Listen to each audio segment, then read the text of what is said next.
it's easy for us to spend time on the how-to strategies, right? How do you lose weight, or how do you gain muscle, or how do you make more money, or, build a business, whatever. Not enough people, in my opinion, are focused on the human underneath all of that, right? Because if you lose the weight, but you don't heal any of the trauma that's connected to the weight, or you make the money, but you don't heal any of the relationships, the negative relationship or attachment to money or anything like that, then making more money or losing weight or hitting your goals or building a business or whatever the things are that we try to create in our life, it's not going to work. It's not going to work if the human is not involved in the strategy, right? If you as a person, your fulfillment, your purpose, your beliefs, if all of that is not involved, it's not going to go anywhere. Welcome to the Purpose Finder podcast, where life is viewed through the lens of purpose, design, and legacy. Here, we believe purpose comes in different colors, shapes, sizes, and textures, because no two callings and journeys are ever the same. Hosted by Charisa Munroe Wilborn, this is where a purpose meets you where you are. Let's begin. Purpose Finder family, welcome back to another amazing episode of the Purpose Finder podcast, where our mission is simple: to inspire you to find and uncover your life's purpose and to live a life overflowing with three things: meaning, fulfillment, and significance. Why? Because deep down, we all crave belonging. No one wants to feel unfulfilled. And we are all asking that one big question: why in the world am I here? But I hope you let your search end right here on the Purpose Finder podcast. I am your beautiful host, Charisa Munroe Wilborn, and we are going to dive deep into purpose today and how it sets the tone for every aspect of your life. Today, I have the honor and privilege of sitting with a great man who is doing amazing things. He is coaching people on their purpose. He is walking people through that journey, but he is also living his own purpose journey and life boldly. We're going to hear a little bit about his story, some challenges, some lessons along the way, and how he has done this journey as the great coach, Sean Smith. Sean, welcome to the pod. It is amazing to have you. Thank you so much for saying yes. Absolutely. It's great to be here. I know it's been a long time coming. So I'm happy to actually be in this seat, and let's talk about purpose and all the, wherever this conversation goes, as I'm sure it'll trail away when we get into the depth of the conversations that we want to get into. But yeah, I just really honor what you're doing. I just was smiling as you were saying the little intro there about fulfillment and, finding your purpose. Is a big conversation. Absolutely. Thank you. Thank you so much for that. I don't think people kind of know what they are about to get into and the treat that is before them today. But I have to say it. So I met Sean a couple of years ago, and Sean has been a personal coach, both directly and indirectly, to my personal life, to my business life. And so I have learned so much from this man, so much. He is a wealth of knowledge. And I thought, why not bring my coach from behind the scene, along the sidelines, to the front line to actually share him with you today? You're only going to get him for an hour, and then I'm going to take him back. But Sean, you have so much to share, so much wisdom, so much experience, and I've learned a lot from you. So please, can you please share with those who are listening who you are, where you're from, what you do, and a little bit about your journey along the way? Yeah, thank you for all of that. It takes my breath away, actually, to look back. And it's easy for us to just live one day at a time, obviously, or have our forward facing goals and so forth.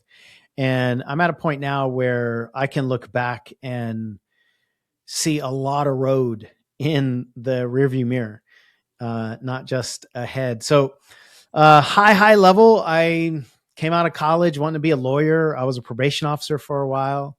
My dreams were dashed when it came to being a lawyer, because my guidance counselor told me that like 95% of law is paperwork. And I was like, no, I just wanted to get paid to argue with people. So my first dreams were dashed out of college. Ended up being a probation officer for a year and didn't feel like I could do much to help the kids. So then I became a school teacher. I was a teacher, 7th grade math teacher for a few years. Then we had our daughter, McKenna, who is now 23. She just got married this last summer. And that's when I got into the world of personal development. I didn't want to, I didn't want to just go to work every day. Not that there's anything wrong with that, but when my daughter was born, I was open to anything that could allow me to stay home with her and pay the bills and build a family. And so that's when I got into the world of personal development. In 2006, I started my own company, fell into the world of Mary Kay Cosmetics, was doing a lot of coaching with women in Mary Kay who were trying to find their purpose and also wanting to learn, internal strategies for goal setting and motivation and all the things that, entrepreneurship uniquely demands from people. So I built a business for the first several years, just teaching primarily female entrepreneurs how to do this work, right? The inner game, the external game. And then my business has taken, so many different shifts and turns and iterations over the last 20 years. I now spend a lot of time in the coaching world. I think the coaching space is a unique industry that can help people in very deep ways, healing, dealing with trauma, dealing with communication, relationships, goal setting, whatever it is that the human desires. The coaching industry is where they should be able to turn.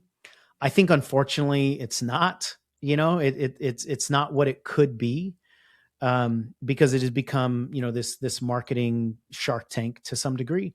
But I still love it, and I still have the hope, and I still, believe in the power of people's internal healing mechanisms. And I'm much more of a softie. I love hearing about people shifting their beliefs or healing a relationship in their life or whatever, than I am excited about people that make an extra $100,000. So I'm just more driven into that world. And I think a lot of that came from my experiences with the Mary Kay world, because I was coaching nothing but women for years. And so it opened me up to more of the feminine, not just the female mind, but the feminine energy, right? And the yin yang union that I didn't come from that when I was growing up. So over the last 20 years, I've just spent so much time trying to figure out like what it is that we do and why do we do it? And what are the behavior patterns? And in the last 7 or 8 years, I've really gotten into somatic work, the embodiment work, right? And what are we holding on to in our bodies? The emotional suppression or the unspoken words or the unaccessed, happy memories, right? It's not all negative stuff that we're not touching a lot of times. And so I'm really focused now and committed to like holistic human behavior design, if you will. And that goes in any direction, right? Like I often think of it as the center of the clock, right? The old analog clocks, not the digital ones, but right in the center of the clock. No matter what time it is, the hands meet in the center, right? And so if you do what I call center of the clock work, then that work can apply to relationships, or it can apply to health, and it can apply to your goals, and it can apply to motivation, and it can apply to money and business and all the things, right? So that's what I've committed to over the last, 20 years. And it's a wild ride, but it's so fulfilling. You use the word fulfillment. It's so fulfilling to study humanity. And I think the most important part of behavior is the behavior underneath the behavior, right? And I think it's easy for us to spend time on, the how-to strategies, right? How do you lose weight, or how do you gain muscle, or how do you make more money, or how do you build a business, whatever. And not enough people, in my opinion, are focused on the human underneath all of that, right? Because if you lose the weight, but you don't heal any of the trauma that's connected to the weight, or you make the money, but you don't heal any of the relationships, the negative relationship or attachment to money or anything like that, then making more money or losing weight or hitting your goals or building a business or whatever the things are that we try to create in our life, it's not going to work. It's not going to work if the human is not involved in the strategy, right? If you, as a person, your fulfillment, your purpose, your beliefs, if all of that is not involved, then this is not. It's not going to go anywhere. So if I could just give like a zoomed up version of what I've been doing, I don't know how many podcasts or audios or videos or articles that I've written over the years, all in this, in this in the universe of human behavior. Primarily belief work is what I've been doing. But then lately, I've been creating a whole lot more from a like more of a entertainment kind of creativity, right? Like I've created a lot of um, informational products over the years. But it wasn't until I did a one-man show about 7 years ago on my relationship with my mom, which wasn't a happy one, that I became this like fountain of sacred creation, I would say. And so now I'm much more poetic and as you know, I've been acting now for a few years, and I've been telling stories in a different way. And so I really feel like my creativity dam broke, and now it's just like, just flooding everywhere. And so I try to bring creativity to the entrepreneurial conversation and relationships and just overall like living a life that's going to make you happy. Right. Like that's ultimately, I think, you said what's going to bring us fulfillment, and what's going to bring us fulfillment is satisfying our values, right? What's important to us? What's the reason that we're here, and what keeps us alive and active and activated? I think too many people try to stuff their fulfillment into success or into, an analytical pathway to live the life that somebody else wants, or to live the life that we think other people want. But if you're not living the life that really brings your passion alive out of you, and it's going to always be connected to your purpose, then, there's going to be suppression. So that's what I'm about now and what I'm committed to. So I That's have the a short version, by million. the way. Is it? I have a million questions, and none of it is what you and I talked about backstage, by the way. Perfect. Um, Excellent. and I love it because then it becomes more candid. You Hmm. talked about spending the majority of your early on life working with females, Yeah. but you yourself are a male Hmm. who had experiences, who have had childhood, who have had history that may or may not have been so good. And you just mentioned, with your mom, how maybe since Mary Kay, how has it been working now with males and the male energy being in the personal development space, especially when we live in a world where men don't express Right. their feelings, they don't express their emotions. And I was thinking about, man, how can I really use Sean's voice on the podcast? Mm. And I thought that your voice would be perfect for the man listening Mm. on this journey called life, the man listening in this space of self-discovery and the challenges along the way for a man, for a male. Yeah. So I would like for you to share some personal experience as your own, working through your own healing and transformation and breakthroughs, but also your experience working with just men as a whole. Perfect. All right. You said this podcast is like 4 days, right? um, Going back to, I can now look back on those Mary Kay days, and I believe I was put in that situation to understand not just the female mind, but my own internal feminine energy. And there's masculine energy, and then there's feminine energy, but then there's male and female, and those are not necessarily the exact same. We all have both energies inside of our bodies, right? And so as I was studying the female mind, I just started to be a lot more in tune with and have access to the feminine energy. And then I was, seeing what it was like in my own body. One of the things that came out of my work in the Mary Kay world is how much the female self-esteem and self-confidence and self-concept is directly determined by the relationship with their father. Mm. And I think most people just kind of, know it to some degree. We talk about daddy issues all the time. But I really learned how deep it is. And so my work with the Mary Kay world changed the way I parented my daughter, who was, young growing up during that time frame. And, I used to tell her I'm proud of her all the time because that's such a direct connection. And so that got me as a dad kind of like more connected to the female aspect of my daughter, right? Because I don't know what it's like to be a female. Obviously, I don't know what it's like to be to be parented as a woman.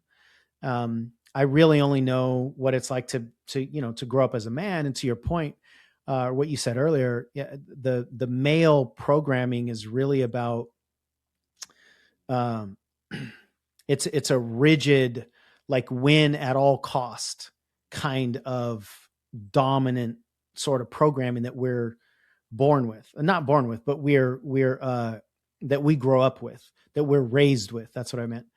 And it's about competition and it's about being stronger.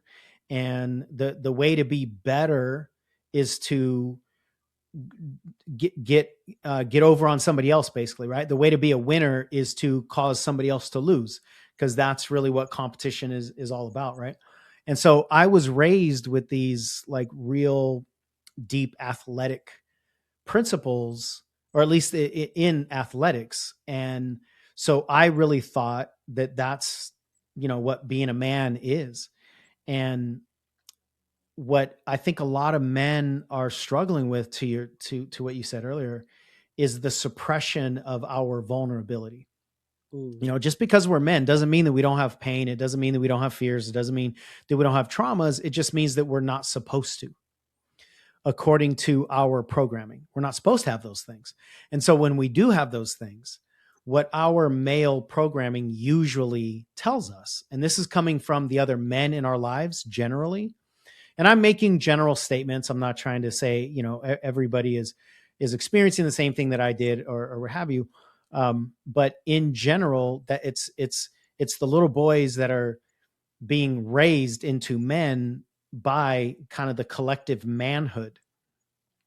I'm also not saying that's all bad, right? But most of the time, we're told early on to not be little girls, to not be weak, to not cry. Mm. Don't do anything that is going to make you look vulnerable. That's going to make you look weak. And it's really kind of under the kind of under threat. Like if you do, then there will be consequences, right? So we're told a lot of times that women won't like us if we're too open or too feminine. And so we obviously, we want to belong and we want to win, whatever that looks like. And we get conflicting, conflicting inputs, conflicting messages. And so that creates a lot of men who are so wound up internally, and we don't know how to express. And so because we don't know how to express, we don't, and we don't let it out. And if we don't let it out, then it's going to just stay in. And if it stays in, then there's really only two ways that this is going to end. Basically, there's either going to be an explosion or an implosion, right? With that bottled up energy. If you imagine like a Coke bottle or some carbonated drink with the cap on, and you shake it up enough, either, that bottle has to explode, or when you open it, it'll fizz all over the place and make a mess. And a lot of men are so emotionally suppressed that we're walking around with, so much rage or unspoken words and unfelt emotions. The way I really started to get a handle on that is when I did my one-man show on my relationship with my mom, because what it caused me to do is confront who I was as a younger man, as a teenager, and then in my early 20s. I had a very negative relationship with my mom. I used to argue with her all the time. I used to like verbally bully her all the time. And I didn't really understand why until I did this one-man show, because I had to become the 17-year-old that was bullying my mom. But then because it's a one-man show, I also had to be my mom bullied by myself. And it was really confronting, but also super, cathartic and healing, because then what it caused me to do is ask the question, why? Why was I doing this to the woman that gave me birth, right? This is my mom. Why am I doing these things? Why am I acting this way? And what's all this anger and this rage? Where's it coming from? And so I realized that it was just my projection onto her of all the stuff that I hadn't been expressing, right? I didn't know, but I needed somebody to allow me to feel powerful, right? And especially as my athletic career started to wind down and I couldn't win on the battlefield of athletics, I could always win in an argument with my mom. So she unfortunately was like my power source, not like she was giving me power. I was taking power by verbally bullying her or like, destroying her. And it's something that I didn't want to confront, because I didn't ever want to admit that I used to do that, but it's reality. But it was only in the exploration of what I was doing with my built up anger and who I was hurting with it that I started to understand it a lot more. And that was the most healing thing I've ever done in my entire life. And so going back to your question directly with men, I think we need to be okay with our vulnerability, but we need to really understand what that word means.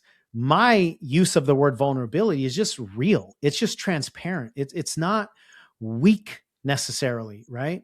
We don't want to be weak, but vulnerability isn't necessarily being weak. It's just being real.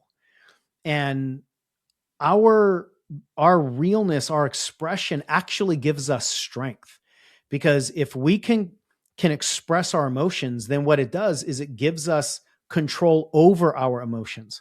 But when we're afraid to express our emotions, we're actually weakening our own control over our emotions. And then we get this conflicting, behavior patterns operating on us, where like we feel an emotion coming up, we don't want to let it out, so we suppress it. But because we're suppressing it, we are actually under its control. And then we fear our own emotions. And I think what most of us need to understand, this is my journey at least, is the more that we express our emotions, the more that we can control them.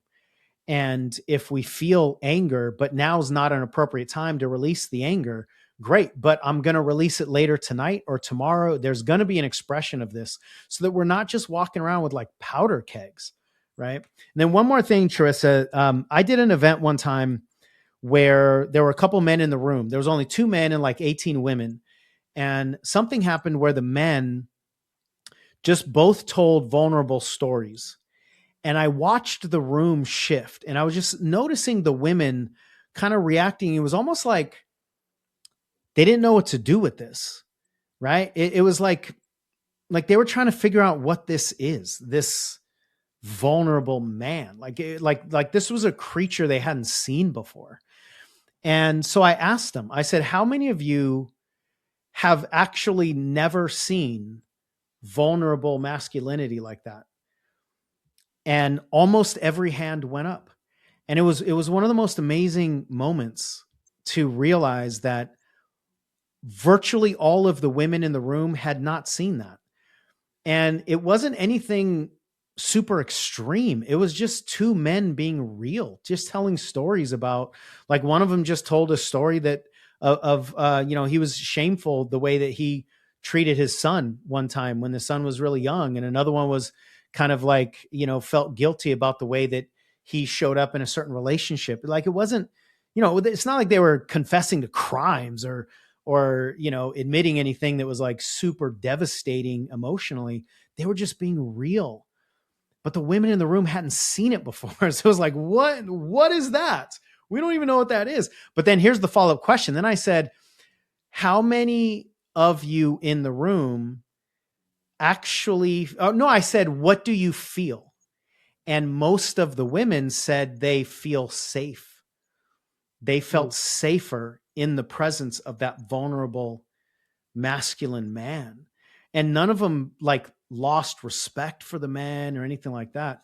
So again, this isn't like a one size fits all, because I also don't want any of the men listening to think that there isn't a place for that masculinity, especially in certain jobs, right? In the military and law enforcement and politics and in justice, or on the battlefields, right? Literal or metaphorical battlefields. Like, I'm not saying that there isn't a place for that masculine programming.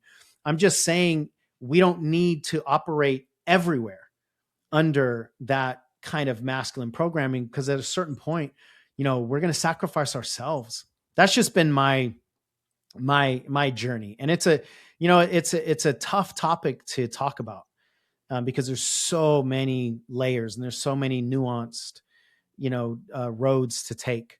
But ultimately it just comes down to being real, right? Like, I'm not saying that men need to cry. If you don't have tears to cry, we're not like forcing tears. But if you do have tears to cry, they have to come out, right? Emotions buried alive never die. Like, that's one of the most critical elements here. So if you have emotions, let's get it out of your body. We're not trying to force it. We're not trying to turn men into women, metaphorically or emotionally. We're just saying you are a whole human being. And there is this like more feminine energy inside of us. Now, I tend to think that the more that we're open to the feminine energy, which doesn't mean female energy, it just means feminine. That's creativity, love, softness, acceptance, forgiveness. That's all feminine stuff. That's the feminine energy. That's the, the collaboration rather than the competition, right? The masculine energy is more rigid. There are rules. You follow the rules. You do this and then you get that. It's an outcome. It's winning, right? There's masculine rules, and they're both valid. They're just different. So I'm not saying to live in the feminine energy all the time. I'm just saying don't deny it, and allowing the feminine energy to be more explored and to be more active. Here's the kicker. And I really want, I would love all the men to really hear me out on this. It actually makes the masculine more powerful, right? Both puzzle pieces make each other more powerful. And so now you're more in control of your emotions, but you're also not denying yourself, right? That kind of self-denial is what spills over into projection, like I did with my mom, or depression, and on one, extreme, it can lead to, suicidal ideation.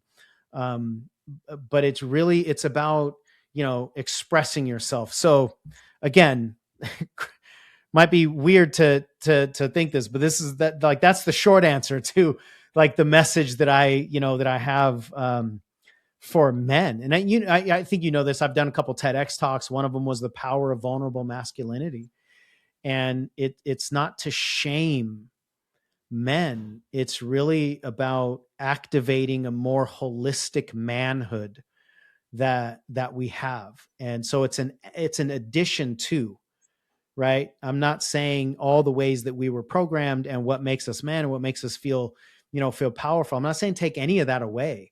Keep all of it and add some of this other stuff to it. And now you'll have a more powerful internal union and be more holistically vital is the word. Potent, that's the word I'm looking for. You'll be more holistically potent in all areas. And I encourage the men, especially the man that's watching, that's listening, pause right now, rewind about 20 minutes, listen to what Sean has said again and again, and then come back to this point. Because now, Sean, I want to then go into, so all of what you just said, now you come to you who have experienced some things along your journey. Um, it's taken you a while to get to a place where you have figured out, okay, this is what my calling is, this is what my purpose is. You have gone through bankruptcy, and we can talk about that. You've gone through having to figure out what this goal creation look like for me, and all of that. And I bring that up because all of that brings about, or can bring about, certain emotions like hurt, disappointment. I'm talking about before we even get to anger, which Yeah. you see a lot of men expose or express. But Mm-hmm. disappointment, the regret, the resentment, all those things that women feel. Um, all of those experiences in your life to bring Yeah. those emotions. And obviously, you've dealt with them. You have a lot of men, however, who, and you talk about a man or woman bottling in emotions, feelings, and when you do, only two things can happen: implosion or explosion. And Yeah. one thing I know about, especially men, you hear it in the news all the time. I've worked as a social worker, so I've heard a lot of cases where you have a lot of men who, when they fall really hard, and Yeah. they also fall from really high. And I'm Yeah. talking fall who have succumbed to suicide Mm-hmm. because they got to a place, or they got to an experience, or they got to a wall, and they didn't know how to deal with it Yeah. in a way that allowed them to come down Mm-hmm. as opposed to exit out. And so when you think about those experiences in your life, and I'm looking at my paper because I wrote all this down, those experiences in your life where it could have taken you out. Mm-hmm. What was it that kept Sean as a male together? Hey, purpose seekers. If today's conversation has you thinking about your purpose, what it is, how to find it, and how to truly live it, then I have something special just for you. Introducing the Purpose Finder Formula. And you have free access to this 20-minute training designed to help you uncover your purpose and start living it with confidence. No fluff, no guesswork. It's clear, practical, step-by-step guide to finding meaning and gaining clarity and direction. Your purpose is calling. Are you ready? Head over to www.charisamunroe.com/purpose finder formula. Enter your info and I'll send it straight to your inbox. Imagine waking up every day knowing your life has meaning, impact, and joy. That's what awaits you. So don't wait. Grab your free training today. Let's get back to the episode.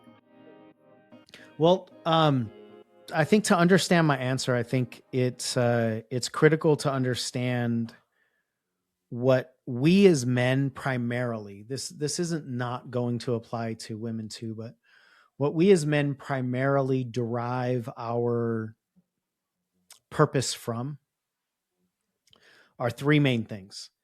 It's performing, protecting, and providing. Those are the three main things that gives men meaning.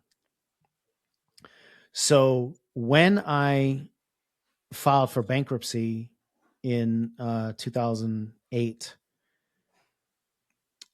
I wasn't experiencing any of those things. I wasn't performing, which is why I ended up having to file bankruptcy. I wasn't providing for my family, and I wasn't protecting them.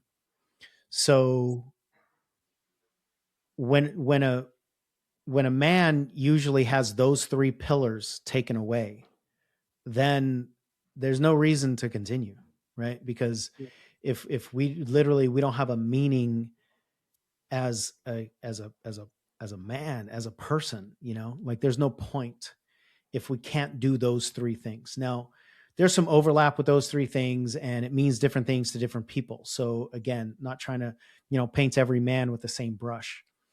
But when I was at that lowest place and did have suicidal thoughts, and I thought that my family was going to be better off with my life insurance than with my life. Yeah, that was the most painful thought that I had. What kept me going in that moment, because I remember a very clear moment where I was on the carpeted floor of our toy room. Our kids were young. What kept me going in that moment was I just knew that I was going to learn a lesson that somebody else was going to need. And I now know that my ultimate purpose on this planet is to teach. If I'm not teaching, I'm not happy. And once upon a time, it was teaching kids math, right? And then it became teaching, Mary Kay women about self-esteem. And then it's teaching entrepreneurs how to build a business, right? Or it's just teaching how to understand yourself, how to change beliefs, right? At the time, I didn't really grasp that my ultimate identity was a teacher. But now I can look back. I never really thought about this till right now. Now I can look back and the thoughts I was having were through the teaching lens.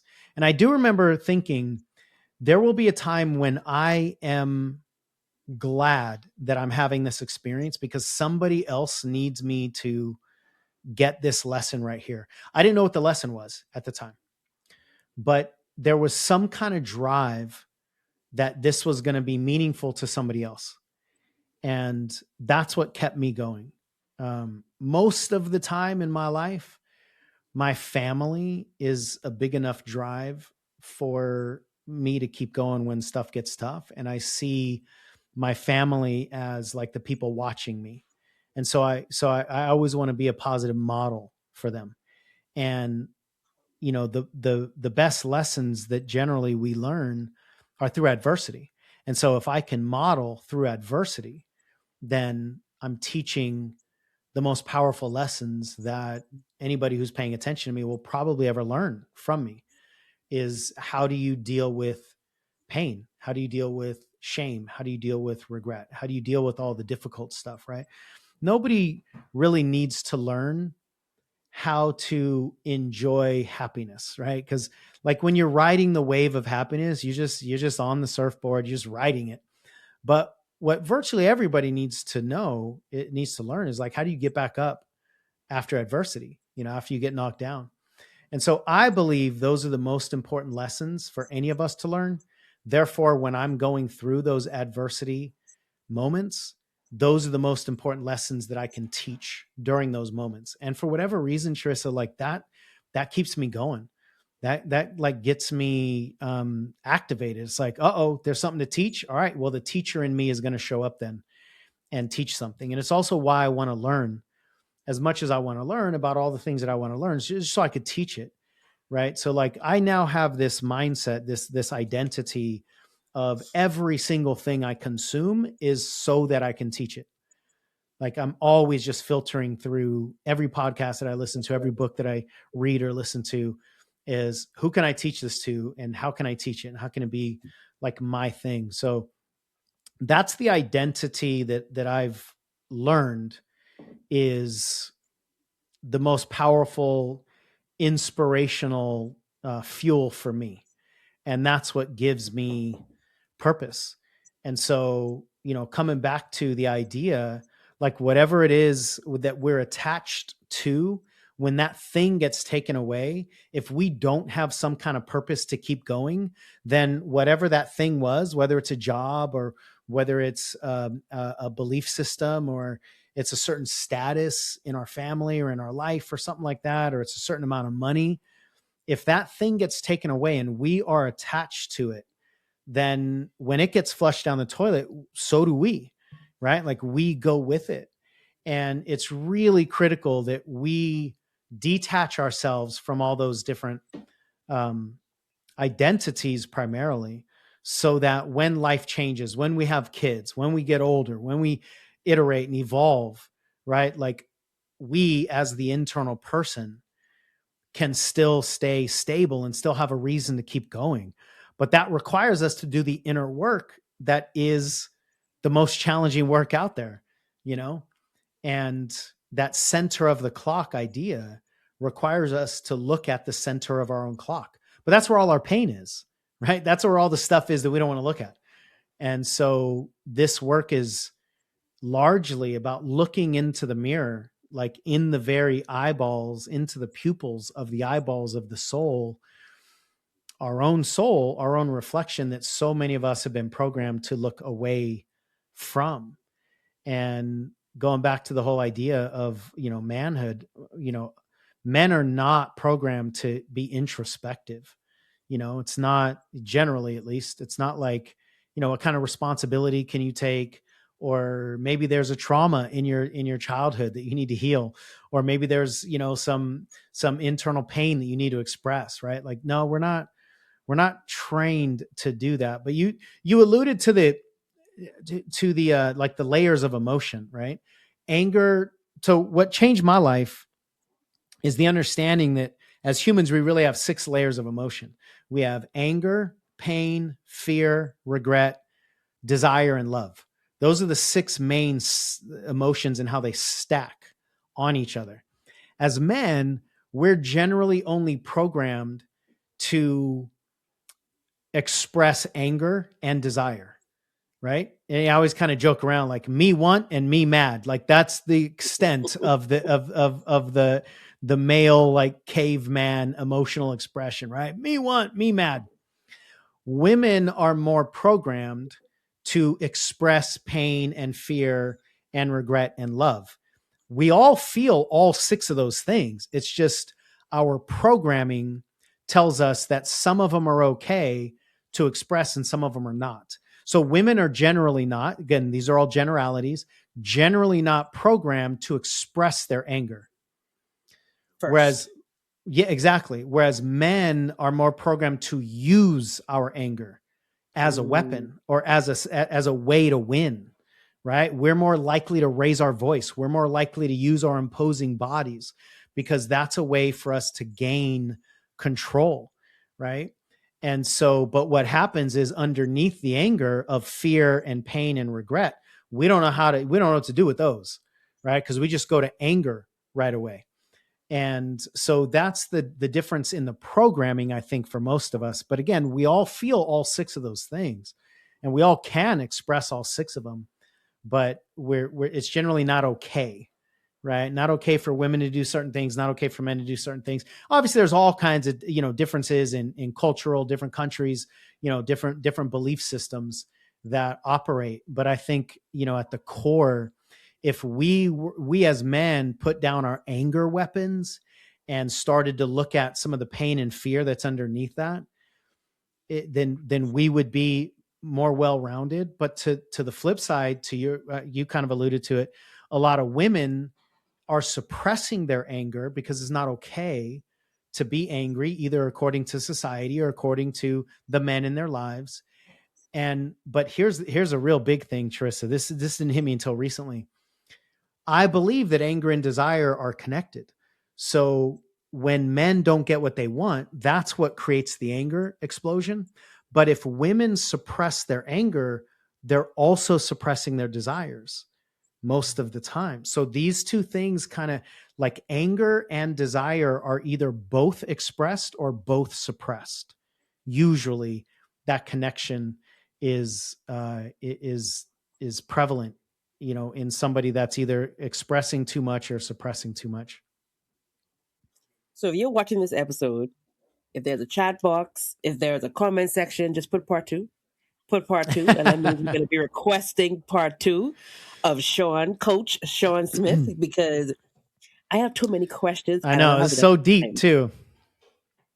And okay, so I want to talk about, because Sean, you have a certain perspective on purpose. What do I want to do versus what I can do. Yeah. The passion conversation. So I want you to talk about that, because I want um, people to hear the varying or the nuances of what purpose and the purpose journey can look like. Yeah, that actually came out of the bankruptcy journey for me. When I basically lost everything that I had created, uh, I tried in trying to build it back up. I just kept asking myself, what can I do? What can I do to make money? What can I do to build, this business back up? What can I do to sell? What products can I make? Whatever. And then I just somewhere, I don't remember what the impetus was, but I remember this new thought coming in and asking, well, what do you want to do? Because it was that was the gift inside of bankruptcy for me, is when all the things that I needed to do were taken away, like the building had, metaphorically imploded on me. Then I got to rebuild, but because I wasn't holding anything up, then it was like, what do you actually want? What drives you? And it just opened my perspective up to what I would call now, I didn't have the awareness back then, but what I would call now is just the pursuit of passion. And I don't think passion lives in our brain. I don't believe that passion is an intellectual thing. I think what we are supposed to do, or what we can do, or what we should do, or what we're capable of doing, all of those are intellectual thoughts that we have. But I think almost everybody would agree, if you do the thing that you need to do, it won't bring passion out of you, right? Passion is only going to be created when you do the things that you want to do. And that's why we're so much more likely to do everything that we want to do before anything that we need to do, right? Unless we've been conditioned that our meaning comes from all the things that we need to do. And again, this isn't to right or wrong, but I use an analogy of like an attic and a basement to explain a lot of this stuff. We're living our lives on the main floor. We've got an attic, and that's our intellectual brain. But then we also have a basement, and the basement is our body. That's our heart. That's our, that's all the somatic stuff that lives below the surface. And I think most people are just trained to go up into the attic, meaning let's go up into the intellect. Let's think about this. Let's get a strategy. Let's know what to do. Let's, find the pathway to make sure that we're not going to fail and we're going to be able to succeed and do all the things that we're supposed to do. I don't personally believe fulfillment lives in the attic, because I don't think you can do the things that you need to do and feel fulfilled, because I don't think feelings themselves live in the attic, right? Now, I want to be super clear that this is not a right or wrong. We need both. We need the attic and we need the basement. It's just that too many people go up into the attic and they search for fulfillment up there, and it's not where it is. In order to find fulfillment and to really feel activated and passionate, you have to go into the basement. Because that's the only place that lives, right? Because that's an emotion, and we're driven. It's like emotion is the fuel that drives our car, right? Intellect is the strategy that drives the car, but emotion fuels the car, right? So emotion is in the gas tank of the car, strategy's in the driver's seat. And where does spirituality fit in?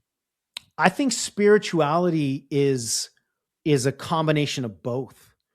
I think it's like the bubble that both can live, right? Because at least the way I use the word and understand the word, it's bigger than our bodies. So spirituality is much bigger than us. The attic and the basement is inside our body, right? Like the attic is basically the brain, and the basement is the embodied portion of our physical body. And I think spirituality is much, much bigger than either one of those. And I think it's important to put them in the proper, ratios, and to put them in the proper positions. And because I think a lot of people think that if they go up into the attic of their intellect, then they'll have what only a spiritual connection can give them. But that's not found in the attic, right? Or a lot of people will just go into the body and in their emotions and chase their passion and think that they're going to use the passion to drive their car, and that's not going to work either, right? So I think all together, I think if we open up the conversation to spirituality now, and now it's much bigger than ourselves, than our bodies. Now that brings up I think a really important word or phrase, at least for me, which is spiritual alignment. And alignment with something that's bigger than yourself, I think, is then what gives us a compulsory meaning like we're driven by something that means so much that we're compelled to chase it. Like we're compelled to fulfill this, this alignment that's so much bigger than ourselves. So what I've been talking about with, the emotions and the programming, all that stuff, that's pretty much all been inside the body that I've been just kind of naturally talking about here. And then spirituality is outside the body. That's the way they fit in my brain, at least. And when they all work together, now you have something that can be like almost impossible to put into words. Now you can be driven, but also be led, but also be aligned, and those three components coming together, that's magic. That's potent. And I think most of us don't have that because we just spend too much time in whichever one feels safest. Right. Cause so like, I think some people feel they're safest just in the spiritual conversation, and that's totally fine. And the spiritual conversation is not going to address what's in the attic of the brain or the basement of the body necessarily. Right. Like, cause like, to put it in this analogy, spirituality is like outside the house. You know what I mean? Like spirituality is much bigger. It's the entire neighborhood, right? But the attic is inside the house of the human body. The basement is inside, the depth of the human body, and spirituality lives outside of all of them. So each one of them individually isn't going to be sufficient because each one can only provide what it can provide. And so just one final thought on this. I don't believe you can feel fulfillment in your intellect. You can only feel satisfaction. Satisfaction is an intellectual conclusion. Like, I did what I needed to do. I did what I was supposed to do. Therefore, I'm satisfied that I fulfilled those conditions, right? Like I checked those boxes. But only the body, only the creative force inside of us can really give what I would call passion and fulfillment and joy, right? Those are basement words, not intellectual words. And of course we can, play with the different definitions and connotations, but that's the way I language it, at least. And this, none of this is either or, this or that, right or wrong. It's about how do we create holistic approaches to all of it. And I love that you talked about being driven, led, and aligned. I've never said that before. That kind of came out sort of cool. Well, it was like, let me write that down. There you go. Because it was an aha moment for me. And even the fact that you talk about spirituality being, I love that you talk about it just like it's even bigger. It's bigger than our body. It's bigger than our intellect. It's like the whole neighborhood. But yet, we are this house with this mind, body, and spirit. It's how we look at it. And when I talk about being driven and led and aligned, I'm thinking also, like, once you have this understanding of what it is you may be wanting to do or called to do, then you're led and driven by also how you create the next step, the goals that you set. And you also have this new concept of how you look at goals. So, the traditional goal is, the smarter way. It must be Yeah. specific. It must have a time frame. It must be relevant. But for you, it's like, no, we're not going to look at outcomes. We're going to consider the process. Yeah. And so can we talk about that? Talk about, Sure. you know, a different way to look at the goals that we set for our lives, especially that can be driven by purpose. Yeah. And what's coming out here is there's 3 P words that are going to play together here. Most of our goals are product driven. So if we follow this game plan, we're going to produce a product, and that product could be a certain weight that we want to hit, or it could be a certain amount of money that we want to make, or a certain level that we want to build a business to, some kind of tangible, measurable output. We'll just call that the product. That's how most of us are driven to think. That's how most of us are programmed to produce, right? The flip side of that, now that's the masculine. And there's nothing wrong with it. We just need to understand when is it appropriate and when is it not. So that's the masculine approach to goal setting. And it works for the areas that it's appropriate in. The feminine approach to goal setting, or what drives the feminine, is not the product, but the process. And every single one of us, you've got these 2 beautiful beings that you're raising. They are just like nonstop creativity right now, right? They don't have the intellectual, runway in their life yet to have 10 years, 15 years, 20 years of experiences. Right now, they're just primarily play creatures. They're like, they just want to do the things that they want to do. They're not suppressing their desires. They don't worry about what other people think of them right now, right? Because they're living in their pure human creation, in my opinion. And I think it's a beautiful thing for you to watch and learn from, right? Because I think our kids have as much to teach us as we have to teach them. We're just teaching different things. So we all come from this creative space. And that play for the sake of play is process.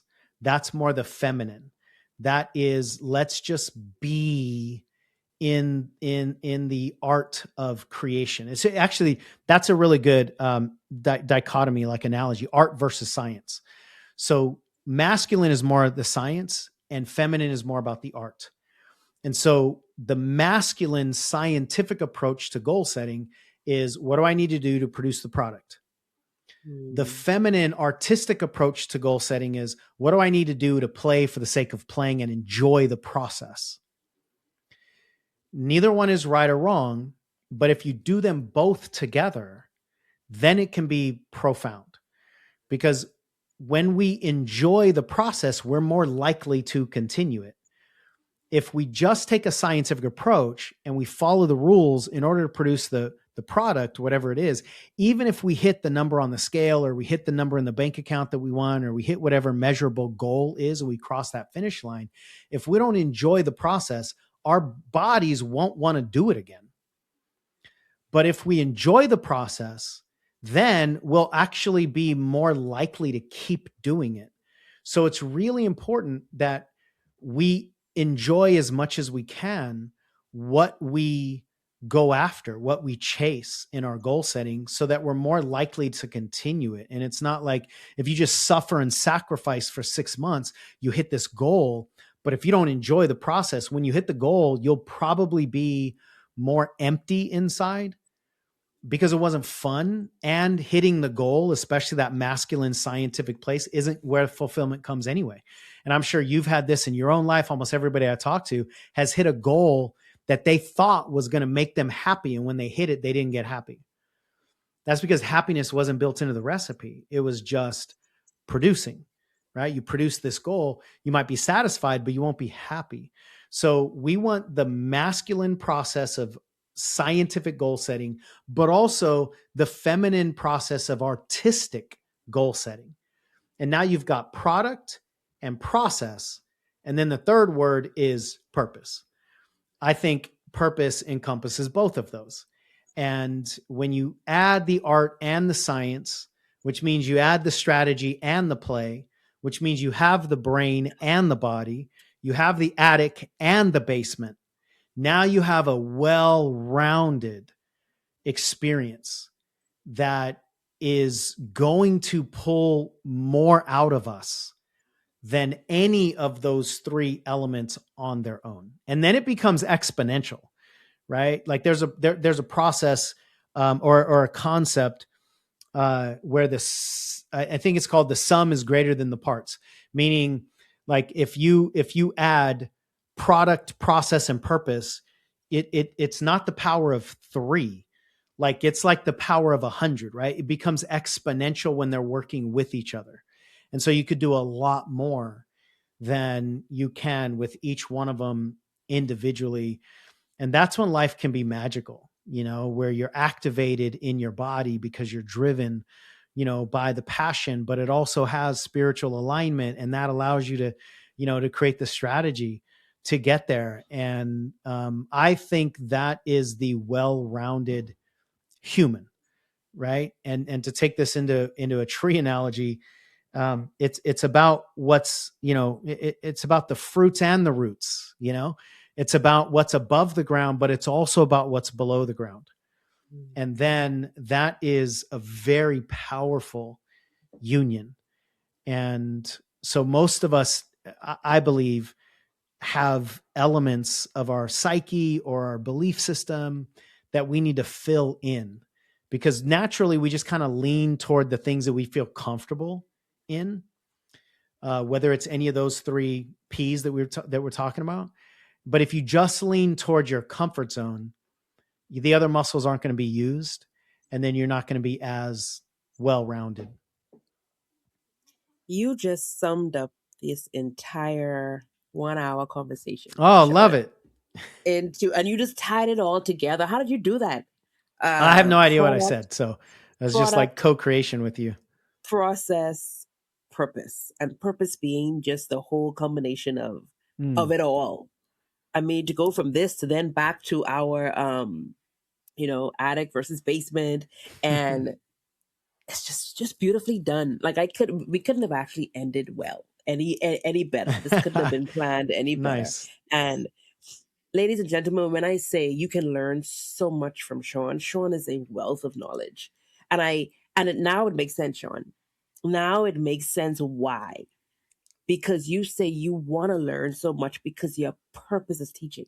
And if you're going to be teaching, then it is imperative that you are learning so that you can teach, and so that you can teach now and 20 years from now when things are a little different in different generation. And so you're always learning. And so I'm always in awe as to when you open your mouth, it's like how did Sean figure that out? How did he come up with that analogy? And anytime I need, like, ladies and gentlemen, you guys don't understand how valuable Sean has been to my life. Like, I have my coaching certification through Sean's coaching program, and learned so much. My clients are getting all they're getting from me partly because of who Sean is. And Sean, please tell those who are listening, the men especially, who want to get more and glean more and learn more from you as another male, where can they find you? What do you have that they can tap into? And also the women that love the men around them. Oh, yes. Well, I do have a page on my website that is coachseansmith.com masculinity, I think. I'm not positive that's what it is, but I think that's what it is.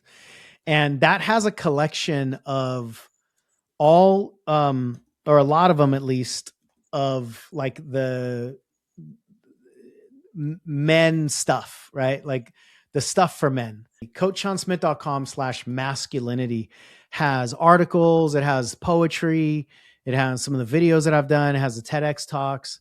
And it's hopefully, a place for men to just start exploring some of these, these concepts in somewhat of a safe space. So that would be for the men.